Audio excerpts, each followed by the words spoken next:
Mısır'da kardeşleriniz katlediliyor. Mısır'da adalet, hak, vicdan katlediliyor. Peki siz bunu ne zaman duyacaksınız? Ne zaman göreceksiniz? Kardeşlerinizin kanı akıtılırken siz bu zulmü ne zaman fark edeceksiniz? Suriye'de de fark etmediniz.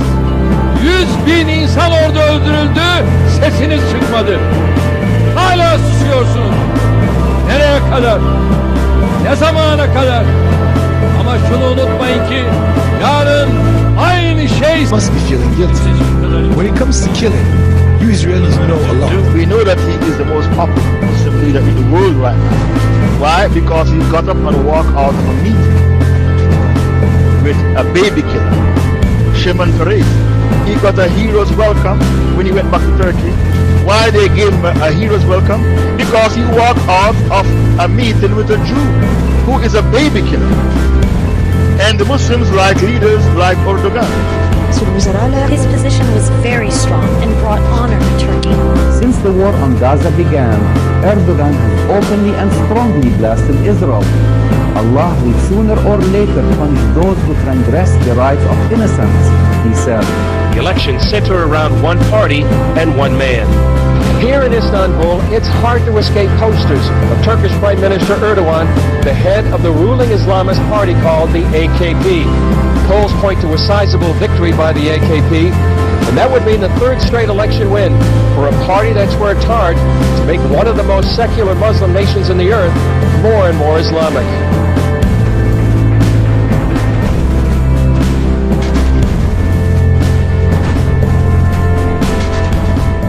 İkisi bir arada olduğu zaman adeta ters mıknatıslanma yapar. Mümkün değil ikisinin bir arada olması. Durum böyle olunca ben Müslümanım diyenin tekrar yanına gelip bir de aynı zamanda da laikim demesi mümkün değil. Niye? Çünkü Müslümanın yaratıcısı olan Allah kesin hakimiyet sahibidir. Egemenlik kayıtsız şartsız milletindir.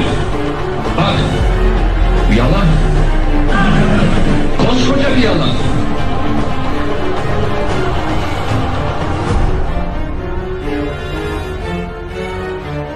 Can't you see when the Muslims are given a choice to vote, they vote for Sharia? In Turkey they vote for Islamic Party.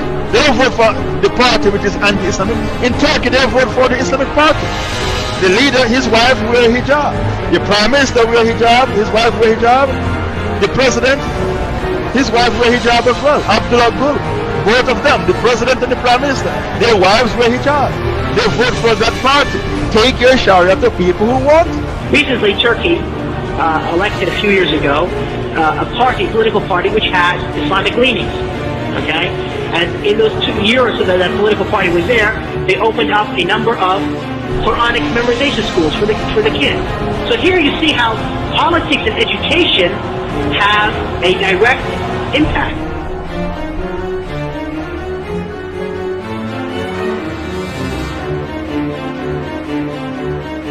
The Prime Minister of Turkey has embraced Hamas, and Turkey has threatened military force against both Israel and Cyprus. Well, obviously, when you have a country that is being ruled by what many would perceive to be Islamic terrorists, that the United States is serious and that we're going to have to be dealt with.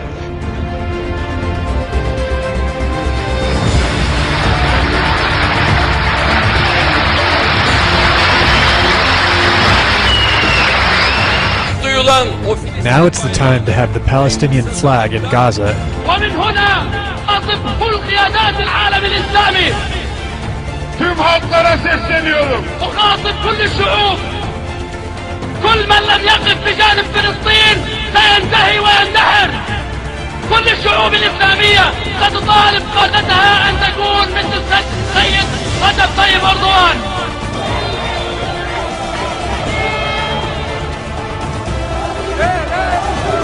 Erdogan, the Turkish anti-Semite and the Jew hater and the terrorist. No, my English, I don't speak English, but I very love Israel and Turkey. Fuck off, Turkey. You speak bullshit. Message for the Turkish people? Yeah, go to hell!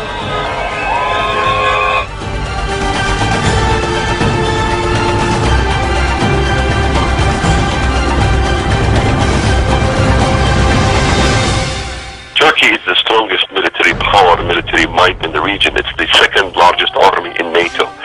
And the statements coming out of Turkey should be very concerning to Americans. Erdogan is saying 1.5 billion Muslims are waiting for the Turkish government to rise. This is pretty scary because Turkey rules only 70 million Turks. Why are they talking about 1.5 billion Muslims? They are talking about neo-Ottomanism, and the statements have been proven that Erdogan have made these statements. The young generation in Turkey, because we're not realizing, there's a whole youth movement in Turkey calling for the glory days in which the Turkish government ruled via the caliphate. Some accuse the AKP of using democracy to gain power and then limit freedoms.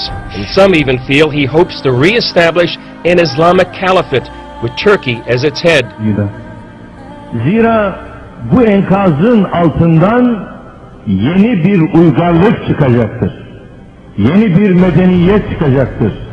Ve bu medeniyet inanıyorum ki 21. asırda İslam medeniyetinin öne geçtiği asır olacaktır.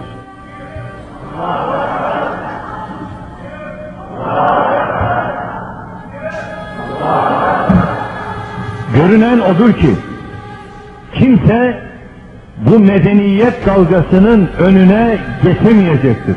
Ve Müslümanlar bıraktığı yerden tekrar bu emaneti teslim alacaklardır. Bize göre demokrasi hiçbir zaman amaç olamaz. Demokrasi ancak ilmi noktada ele aldığımız zaman bir araç olduğunu.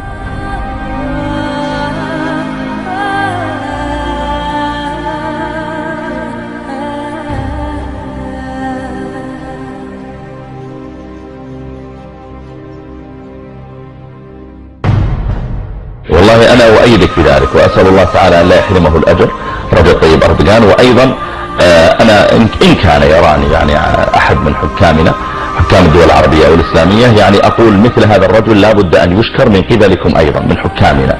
تبعث إليه برقيات التعازي في من استشهدوا من قومه، تبعث إليه برقيات الشكر على شجاعته، يتصل به بالهاتف، يرسل إليه مثلا ما يشجعه بحيث أن الرجل يشعر أنه لله الحمد أنا أقوم بشيء غيري يشجعني عليه وربما لم يستطع غيري أن يقوم به لكنه يؤيدني عليه ويشجعني عليه. وأنا من هنا أحيي رجب طيب أردوغان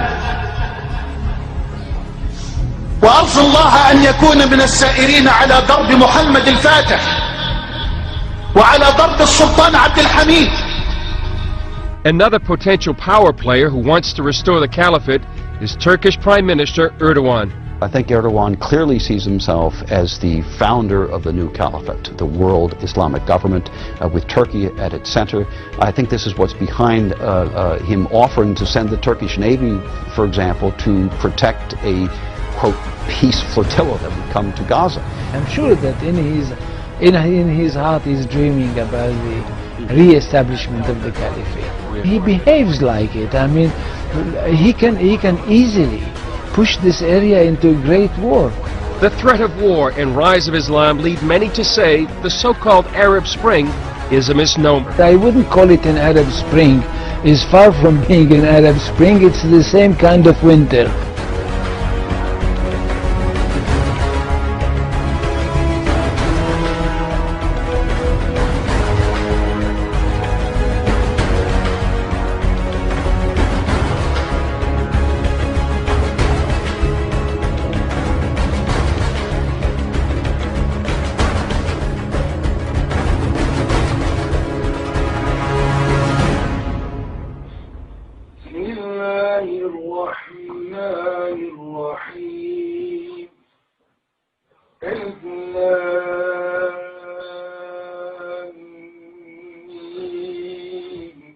ذلك الكتاب لا ريب فيه